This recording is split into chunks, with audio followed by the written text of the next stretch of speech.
I don't even want to try. I can't do this. I don't even want to come.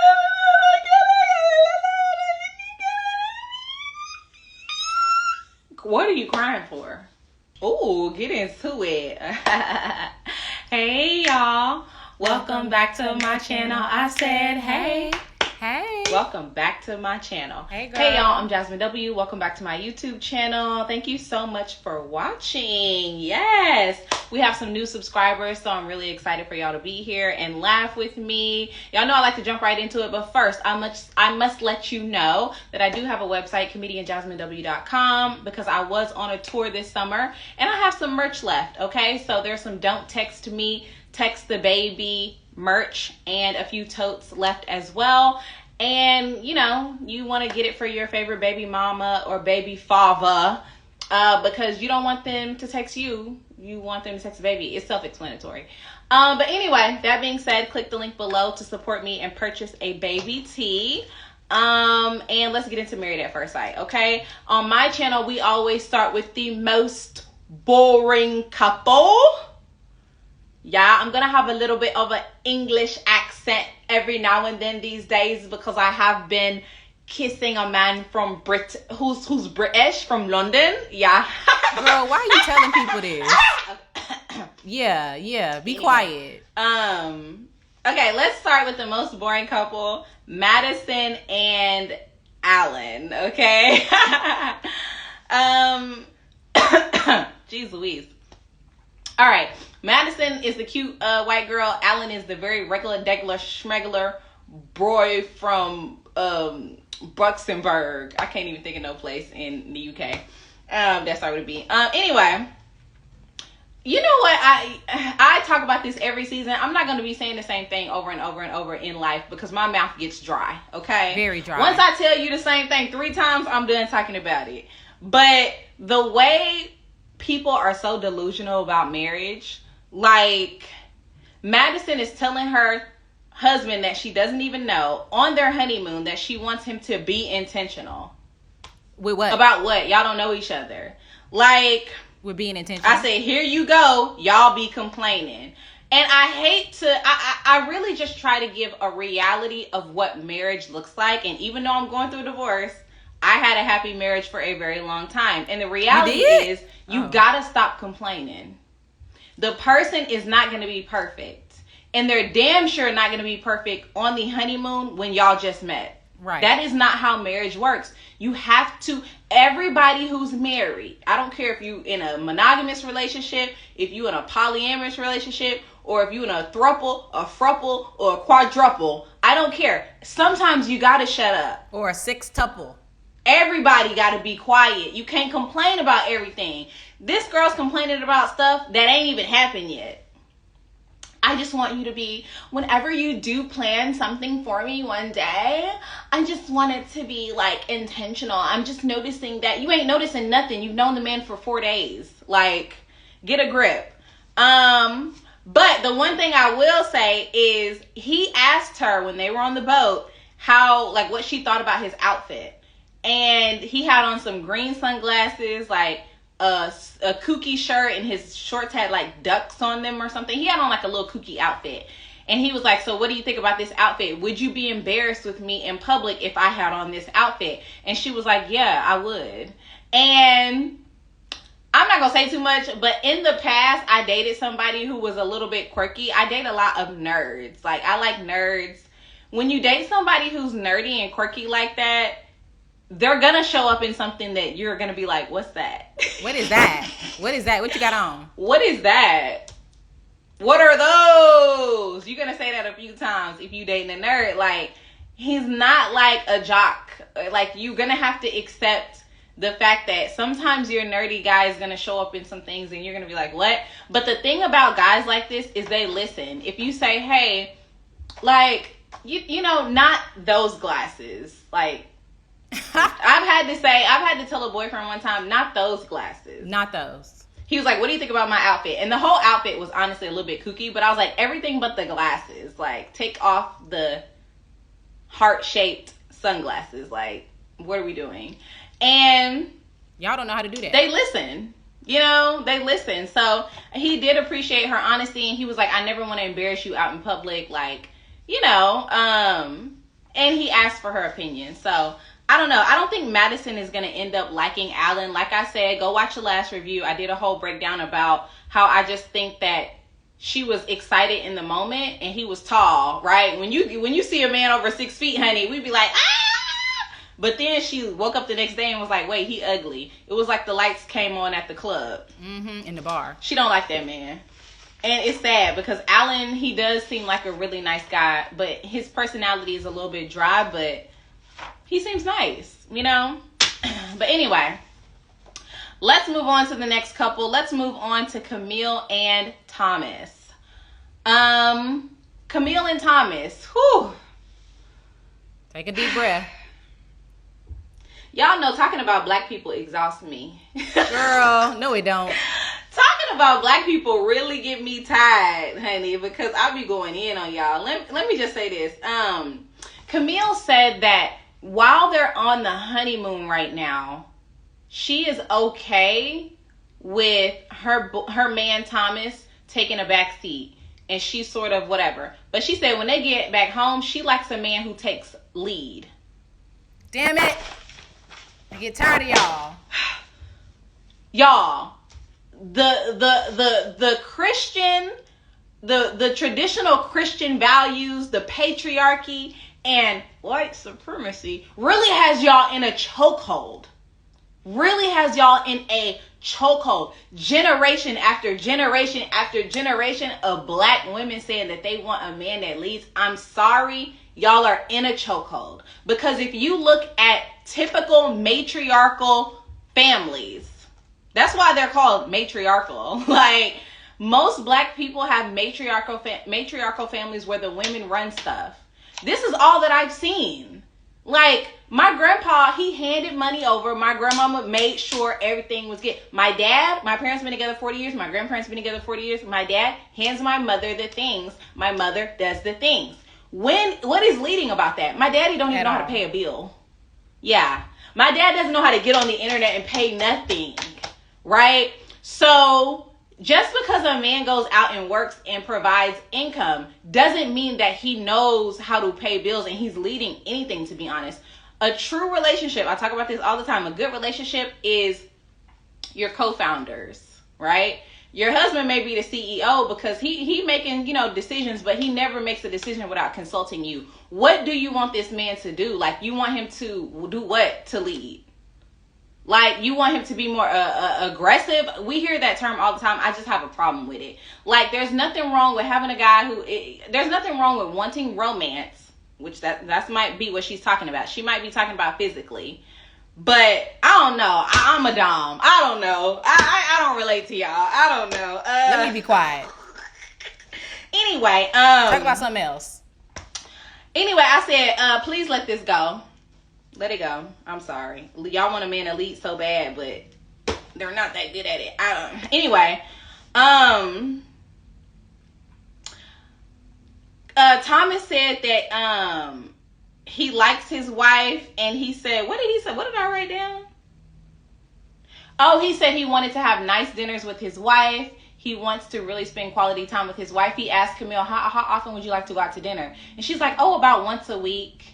And he was like, okay, we can do a weekly dinner. You just told him what you wanted, and he said, okay. That's the kind of relationship I like. That's what I like. I like to tell a man exactly what I want, and he say, okay, we can do that. And I like to tell a man, I don't like that. I don't want that. And he'd be like, oh, you don't like this? Oh, wow, I didn't know you didn't like that. Period. I don't know if that's a man leading you, though. That's the kind of relationship I like. I like nice guys that do what they say. Anyway, oh wait, I'm you. Camille said that, I think Camille is gonna say over time that her man is boring. We already see a preview where she said he doesn't have swag. I think she's gonna say he's not exciting, he's not boring. We need him to take initiative. The gag is Camille, you're boring. Yeah. I'm tired of people who don't have personalities demanding somebody with a personality. You have to get one first, baby girl. You do. Yeah. You're not gonna get somebody exciting if you're boring. Yeah, that's the way that it works. Yeah. Like, you can't require your husband to be exciting, to take initiative. When you pulled out your bra last week and said, what do you think about this? You didn't even have it on. Like, you're boring yourself. So figure out how to have a good personality together. That's what I say. I don't know. Anyway, I thought it was really, really sweet how Camille sat him down and said, tell me everything about your childhood. Tell me everything about what you went through, like, as a kid and how you grew up. And I just thought it was, you could just tell Thomas that really meant a lot to him. And I thought that was very sweet. And he even said, like, wow, my wife is like, the way that you're just interested in what I've been through is really blowing me away. Like, and I think he really likes her compassion, and she seems really sweet. And I think they're really sweet. They're my favorite couple, you know. But he told her, you're so kind and welcoming. Yeah, y'all gotta be nice. I know it's hard, but if you don't want to entertain a man, you don't have to be nice. But if you want to entertain a man, you gotta be nice. Yeah. That's why I love Bonnie. Yes, I do. I love you. You my soulmate. I called him baby. After we've been on 2 days, I be like, yeah, baby. Hey. Sweetheart. I know that's right. I be like, what? You are so fine. I love you. That's what you got to do these days. You know, you got to play the game. I'm just playing. Please delete this. Oh, no, I don't edit these? Oh, okay. Anyway, let's move on to the next couple. Let's move on to Juan and Carla. Okay? I wrote down Carla, and I've said this before, she's fake woke. Very much. Carla said the most simple, I hate when people say simple shit. I can't stand when people say simple shit. He was like, what do you eat first when you eat breakfast? Do you eat your protein first, like your meat, eggs, pancakes, or do you eat your fruit first? And she goes, you know, fruit is really good to, like, break your fast. Okay, girl.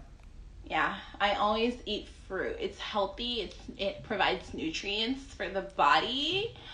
And fruit, it's healthy sugar. So if you haven't eaten, you want to eat fruit to break your fast. And you want to eat Was she looking first. like that? Girl, he did not ask you for... Are you a nutritionist, Carla? Because I don't think you have a certificate to do anything that you do. Like, do you even have a certificate to teach yoga? Like, you teach yoga, you make candles, you sell soybeans, okay? You have an OnlyFans. I'm just kidding, but, like, girl, what are you talking about? Everybody knows that it's good to break a fast and eat fresh vegetables and fruit. Like, what are you saying? Like, and Juan was like, really? Juan strikes me as the type of guy who would just agree and be like, he knows a lot. He seems really smart, but he just be like, okay. Carla asked Juan about lifestyle, right? Because Carla is looking for somebody to take care of her. So she said, hey, I like to spend a lot of money on food. I like to travel. And Juan said, I am an entrepreneur. I have a startup, a tech startup, and he's never going to let us forget that he has a tech startup and he runs a tech startup and he has started up a tech startup. Yeah, that's why he's on the show, I believe. He said, I want everybody to know that I have started a startup and the startup has started. And I want you to know that I've started a startup and it started and we've started up and it has upstarted and we've started and I run it. Like, baby, we get it. Okay, you run a tech startup. I'm pretty sure he can't even mention what this... Well, he might be able to mention what the startup is. Oh, he did actually already. And I thought it was a good idea. It was like a dating app for airports. But anyway... yeah, he said that, you know, if you like to travel, you might have to do that by yourself because I don't have a lot of extra money to travel. I personally thought that was a perfect answer, right? Because if you're matched with somebody who doesn't have the same exact lifestyle as you, he's thinking, I can't take the time off. I can't spend any extra money to go on 2-week-long vacations to Bali. But if you want to do that, and if you can do that, then that's good. And you might have to do it by yourself. And she's like, well, I didn't, get married to, do things by myself. Well, you should have found somebody out in the wild then, baby girl. Because I don't know. I don't know what the expectations be for real. But anyway, Juan asked her if she buys juices or if she makes them at home. And she goes, I buy them. Not only is it more economical, it's better for the environment. Aren't you an environmental whore? Whore? What? It's better for the environment to, in most cases, to just buy a juicer and juice at home. Like, there's so many elements to what makes things good for the environment or not, but I buy my juices and I juice at home, right? I buy my juices when I'm in a pinch. I don't have time, but I also juice at home. But when I buy my juices, this is a rant. They come in glass bottles, and I reuse the glasses at home until I gather too many, and I take them back to the store and I get a rebate. So it's a recycling program, but literally the gas it takes me to get to the store to buy juice is like already bad for the environment. So it's better for me to just stay at home, walk to the store, which I can do, walk to the store, come back, juice. It's better for the environment all the way around. And it's more economical. If you're buying juices out of a plastic container, Carla, you ought to be ashamed of yourself. You're a disgrace to the yogi community, okay? You cannot say you are an environmental hoe if you buy plastic bottles at the store, okay? When you don't have to. Anyway, Carla said that, this is interesting. Juan and Carla are not having sex. And it's because Juan said that he's made the mistake in the past of sleeping with people before he was in love with them. And he doesn't want to do that in his marriage. He wants to get to know Carla before they are intimate. Juan don't want to have sex with her. I'm sorry. It's a red flag for me personally when any man says, I want to wait. I've honestly never, I don't know many men, and it's not even about sexuality, it's not about nothing that, like, men in general, when a man says, I want to wait, I get concerned. Red flag for me. I'm sorry. Like, I'm saving myself for a marriage, and he's had sex before, red flag. Red flag. I don't know what it is about y'all. And Carla's ready to bust it wide open. She's like, hey, I'm a free spirit. That's what she said on the bus. She said, I'm a free spirit. I like to do everything I do raw.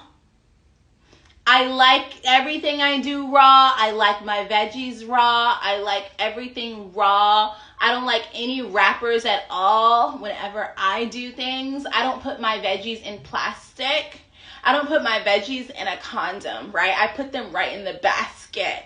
Yeah, I like my veggies raw, everything raw.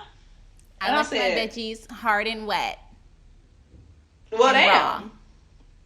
Raw. Okay. Somebody did confirm in the comments that Married at First Sight does not require STD testing. Ugh, I wish they did.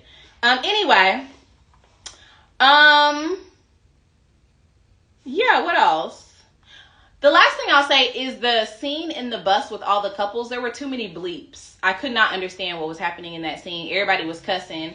Like, the show bleeped out too many things. I didn't know what was going on. But, yeah. Carla says that she likes her penis fair trade, organic, raw, and farm to table. Period. Farm to table. That's what I like. I'm not mad. I like that. Period. Anyway. At the world market, farmer's market. Anyway, at the market, that's all I know. Anyway, let's move on to the blackest couple in the room, Emim and Echi. Uh-oh, here we go. Okay. I always have to take a break before I do black people. Before I do blacks, I have to relax. Oh my, this should not be free. Watch the ads because y'all don't pay nothing for this. It shouldn't. You know, and it ought to cost money. Anyway, join my Patreon, okay? I have a show on my Patreon. It's called, my Patreon is called The Secret Society. And I have a show on there called Jazz After Dark, where it's basically this, but we talk about intimacy, okay? I've done like 30 episodes, and the last episode is actually free. If you join the Patreon for free, I had some technical issues, so the quality wasn't as good, so I just made it free. It was about foot fetishes. So please take a moment to pause this and go check out my Patreon and join, even for free, or pay $5, okay? Boop, boop, boop, boop, boop. I'm gonna give you a second. It was a very funny, it's a funny show. We'll put an ad right here probably, right? Like, okay, welcome back. Anyway, let's talk about Emim and Echi. Emim said that she's a tomboy. Hold on. Let me make sure I don't have nothing about my water. I get to talking, honey. Anyway, I'm dehydrated. Drink some water. I'm weak. All right. Emim said she's a tomboy who dated later than normal. She said she didn't really care about dating until she was like 17, blah, blah, blah. I mean, who started dating before that? I mean, granted, I guess I had my first like boyfriend. I had my first kiss when I was in like the 4th grade. It was a white boy named That wasn't Jacob, a date. Or Jake. That's not dating. He was cute. That's being bad. But I didn't date until I was like 16 years old. Like, that's a normal time you date. I don't know. My parents didn't allow me to date until I was like 16 or 17. So I don't know what dated later in life. To me, that's college, but she dated in high school, so I don't know what she means by that. And Emim, did I not clock Emim in her sex appeal thing? And I've said this every episode. You cannot wait until you're in a long-term relationship. You cannot wait till you're married to find your sex appeal. You have to know, you have to have sex appeal before then. Because if you wait until then, it's too late. Okay? And Emim just doesn't have sex appeal. She's sitting at brunch, eating brunch with her man like this. What up, my nigga? What up, homeboy? Girl. Like, that's a bit dramatic, right? But she literally was sitting like this. And she needs to figure out what to do with her face. Yeah. Because she looks annoyed, or like, she does this look where it's kind of like this. Like, she looking at you like you stupid. Yeah. No empathy in that face. Yeah. There's nothing sexy about that, Emim. That's why your man called you the homie. The homeboy. He called you the homie because you are literally the homie. My brother. And when he said, oh yeah, you know, Emim is the homie, you go, the homie? I know goddamn well. That ain't my shit I just heard. You come into Vale, hey Vale. Like, you're the homie. You're the homie. Like, if my man sat across the table from me and told me that he told his boys that I was the homie, I would have said, the homie where? The homie where? I would have got in his lap and said, baby, homie, do your homies do that? Is this what you do with your homies? Like, I would have, like, right, sat in his lap, put my leg up. Hold on, please smell me and tell me if your homies smell like this. Right. Please look at me and ask me if your homies look like this. Right. This how your homies look? If your homies look like this, we got a different conversation. Because I'm trying to figure out how I'm your homie. Like, your homies got ass like this? But no man will ever call me that. I'm sorry. Somebody said I need to teach classes on sex appeal. I really do. We're going to talk about sex appeal on Jazz After Dark. Maybe we need to start a special series over sex appeal. I'm definitely going to start a series here on YouTube about confidence. But sex appeal is like another sector of that. And we definitely need to talk about it. Because Emim just, baby, you just don't have it, baby. But you can get it. You just have to practice. Just like anything else, you know? I thought it was a red flag when Echi said that when I was young, most of the women were out of my league. Oh, Lord. Not an incel. Right. Not an incel. Not an incel. Oh, my gosh. No. I would have said no. Because why are you saying that? Like, Then he was like, yeah, then the women started hitting on me and telling me, hey, do you want to go to dance with me? Do you want to go to the prom with me? So you want to be chased is what you mean? What are you saying right now, Echi? I'm just really confused. Anyway, it started to rain and he put the towel over her head. That was funny to me. It was very black. It was a very black moment. I loved it. And Emim starts to talk about, or Echi and Emim are talking about family relationships, right? And he said that he had a lot of trauma with his father because his father kicked him out when he was a teenager and he had to go live with friends. One thing that concerned me is the language that people use is very important during conversation in general. But the language people use when talking about things that have happened to them in trauma is also very important. So a couple of things stood out to me. Echi said his father kicked him out. He said, I guess he had a bad day and I was trying to have a good day and he kicked me out. He got mad and kicked me out. Okay. Obviously your father was going through something, you don't know what. Okay. He went to go live with his friends who were college age people. Somehow he got taken under the wing by some guys who were in college who would make sure that he was clothed and fed. Okay. Then he said, once my mother found out, she said, come live with me. What prevented you from calling your mother as soon as your dad kicked you out? Right. Like what made you turn to the streets instead of calling your mom immediately? That shows me that your father is toxic and you and your mother don't have a good relationship. Right. What is the issue there? So a lot of things during that conversation concerned me. But what concerned me the most is when Echi looked at Emim and he's like, I'm going to get emotional and cry, and did not cry. Right. I didn't see not nan tear. And then he looked at her and said, well, if that don't make you emotional, then are you expecting me to cry over your trauma that I'm just learning about today? Not everybody is the same. So it also let me know that Echi, his way of rationalizing emotion or the way that he thinks about emotion may not be very rational, is what I mean. Because you looked at Emim and said, if that don't make you emotional, like you were expecting to get a response out of her and you didn't get what you expected. Right. You know what I mean? It was a bit odd to me. He did sound full of it. He sounded 100% full of it. Anyway, Emim started talking about how she didn't grow up in a very emotional home. Her mother was emotionally distant. I mean, she is first generation Nigerian. Everybody, parents who live outside the U.S., all first generation people got issues with their mother being distant. And I get it. There's a lot of trauma. All the mothers went through a lot. I get it. I'm thankful my mama was nice. Okay, I'm glad.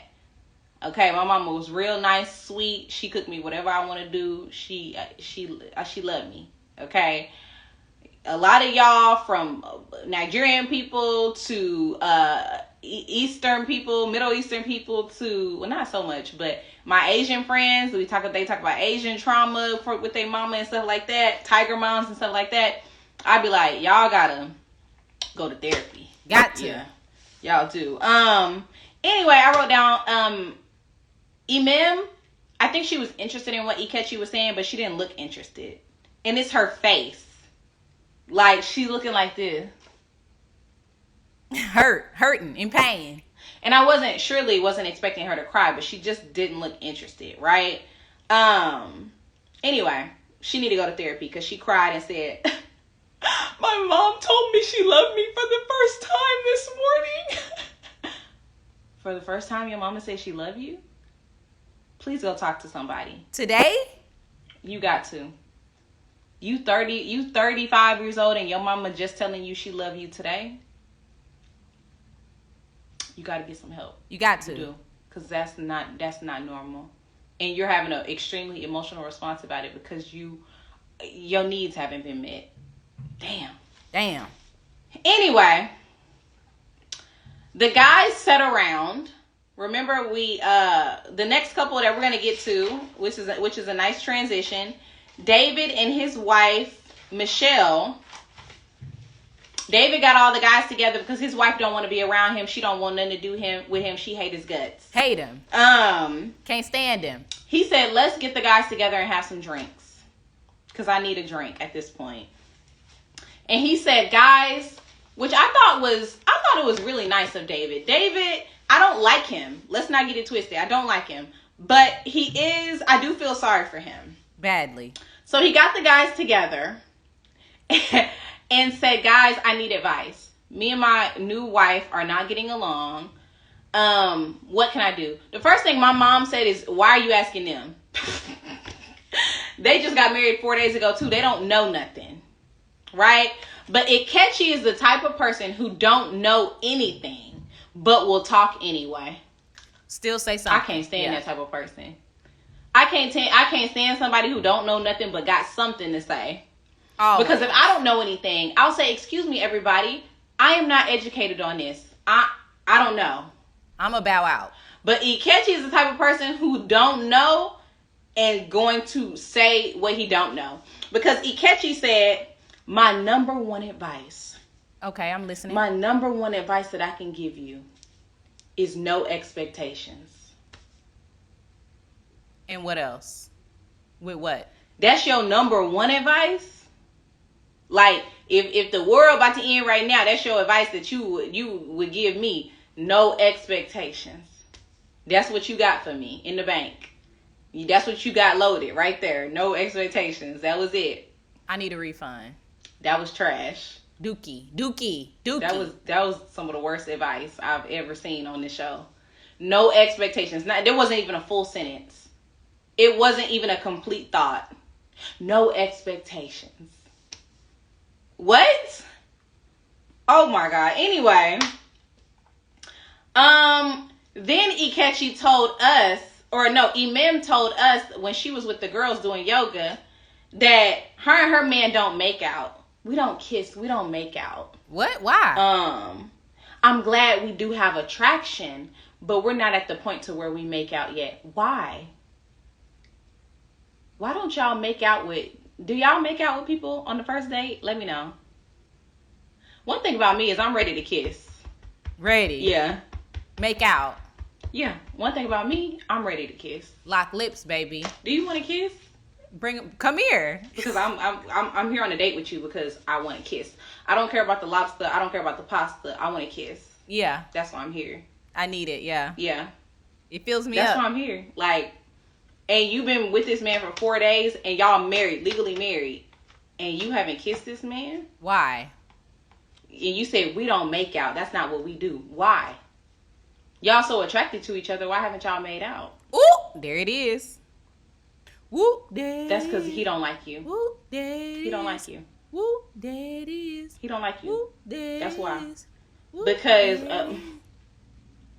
he don't like you. Anyway,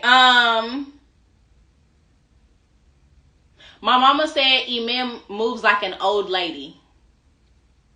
This is how, I know I don't have a lot of room in here, but this is how Imim be moving. She be like,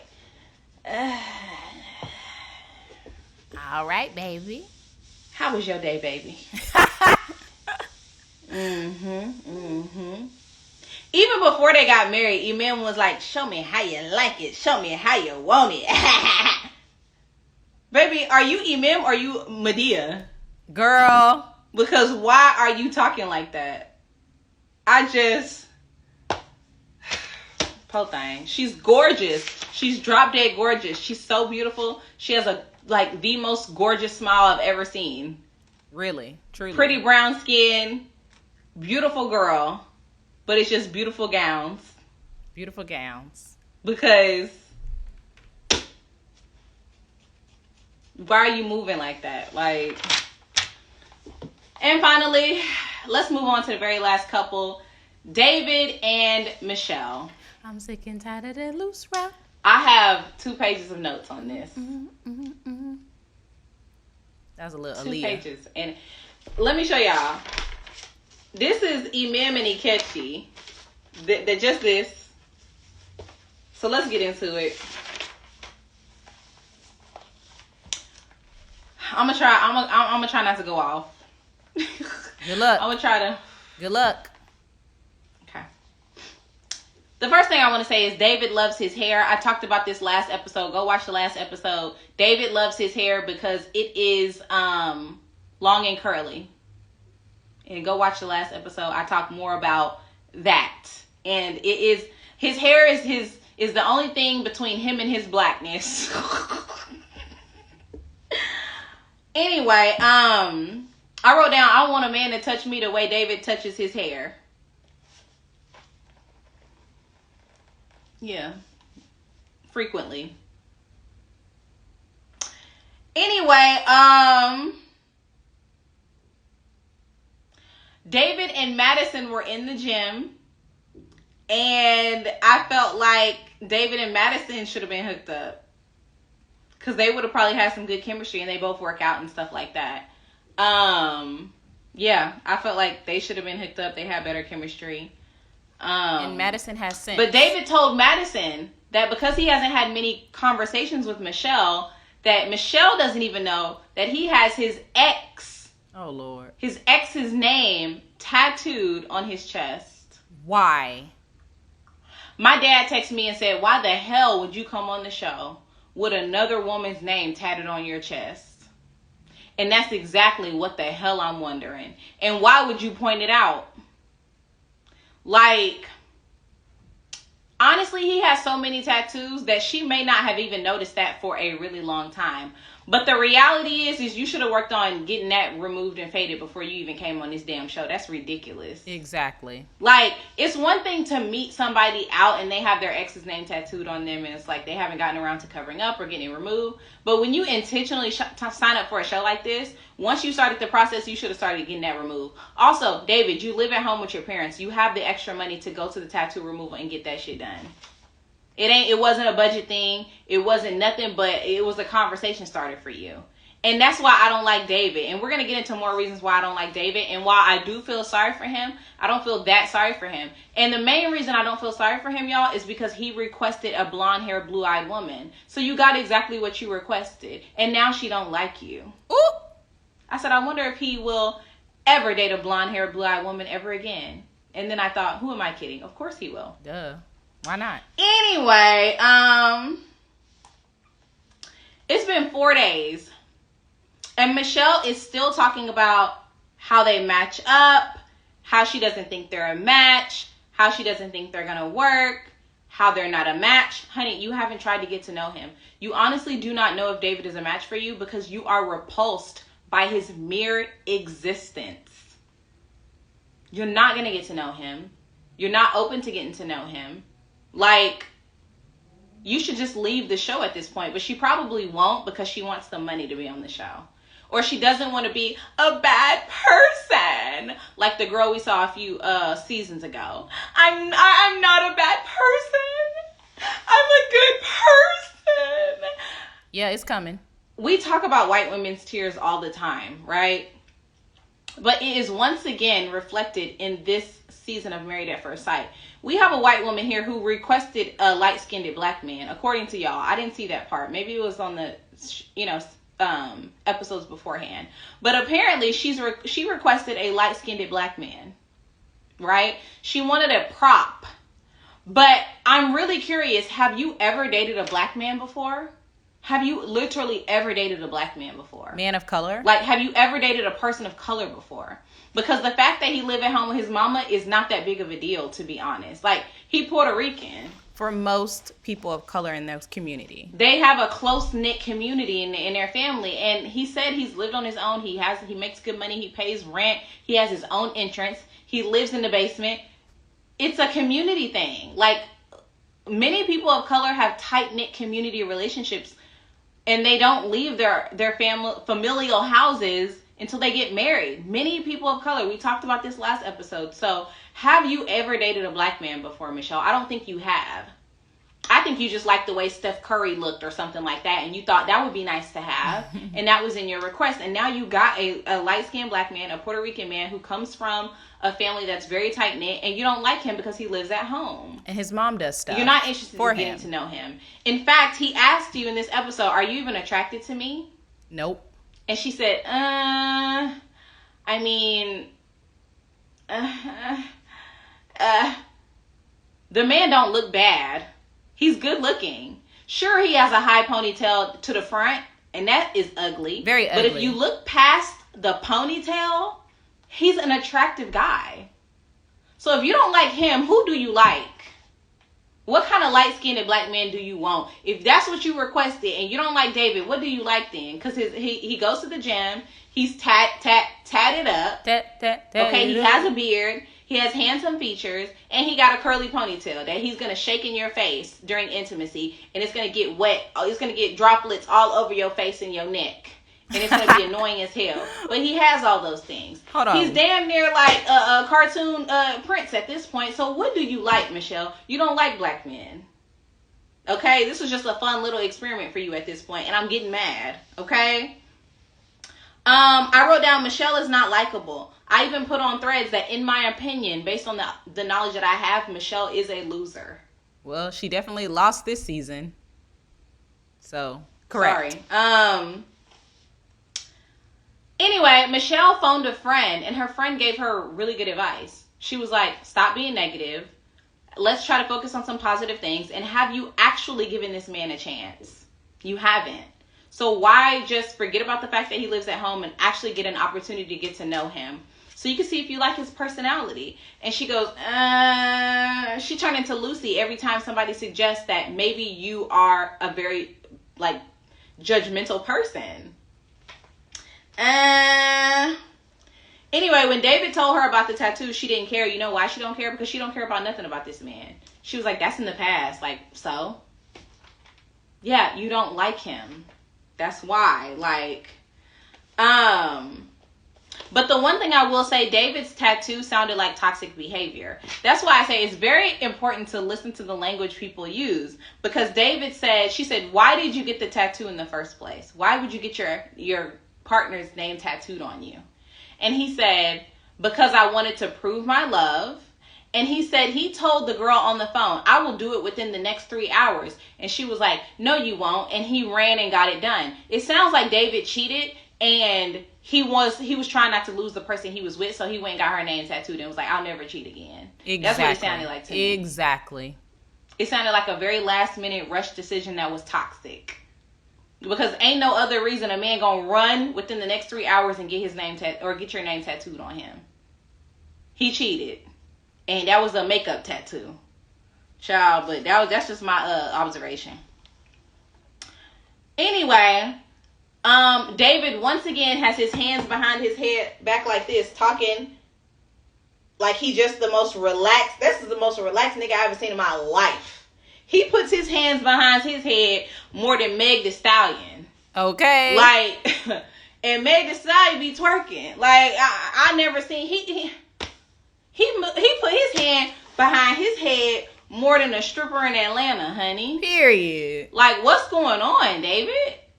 Why are you so relaxed? This woman hates your guts. She can't stand to be around you, and you leaning back and showing us your armpits. Anyway.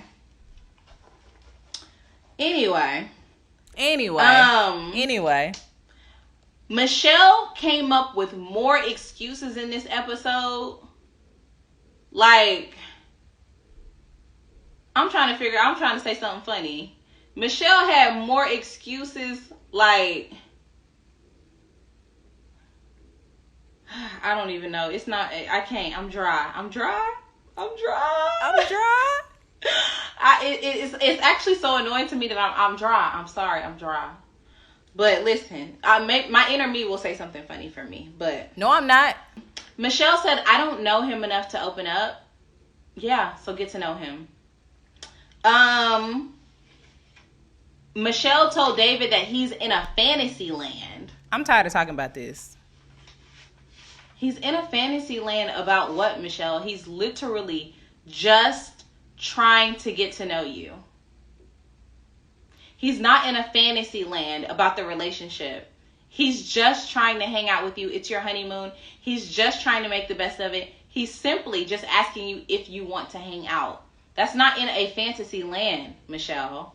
Like, oh my gosh. Like, I wrote down, you're about to piss me the F off. When Daniel said, you want your motherfucking space, I'll give you your motherfucking space. Who said I was that? like, period. He should go off on her at this point. Did he say that? And I know, like, I'm not crazy. Like, I know as a black man and you're here and your wife is blonde hair and blue eyed and you're on a national television show, you don't have the privilege of being able to go off on her. She can be mean to you. She can say she hates your guts. She can do whatever. But you don't have the privilege of saying how you really feel and being like, I'm hurt and F you. Because people are going to say, oh, no, you threatening. You need to calm down. Like, he got too angry. Oh, he's scary. Oh, what would he do? He might do something. I know you don't have that privilege, but I am glad that he stuck up for himself a little bit and said, you know what? Fine, I'm going to leave you alone. I'm going to go hang out by myself.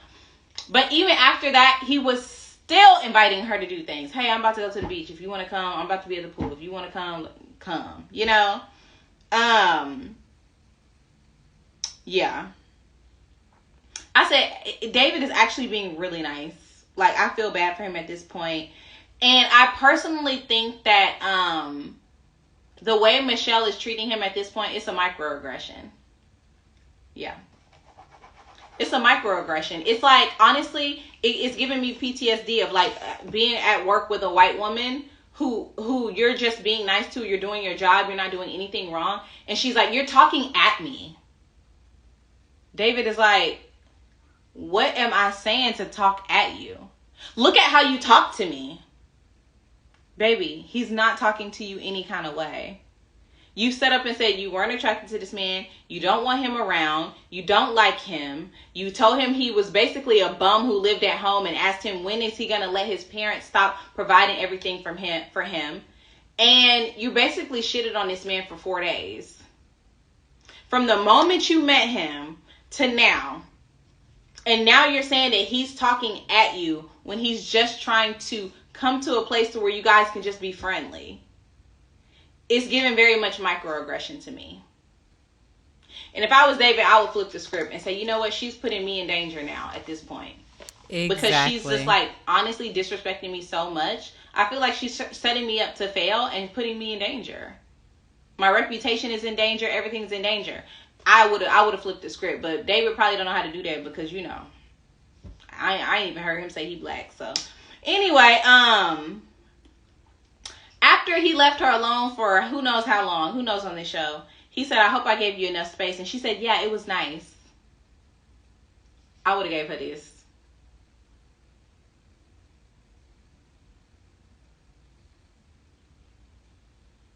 F you.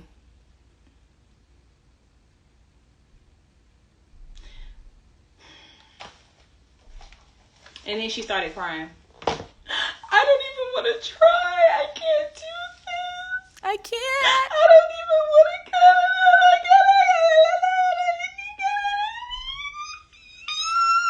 What are you crying for? She started speaking in tongues. The producer asked her, do you remember why you even wanted to do this? Why did you want to get married? I don't know. Leave. If you don't want me, then don't talk to me. Go ahead and free yourself.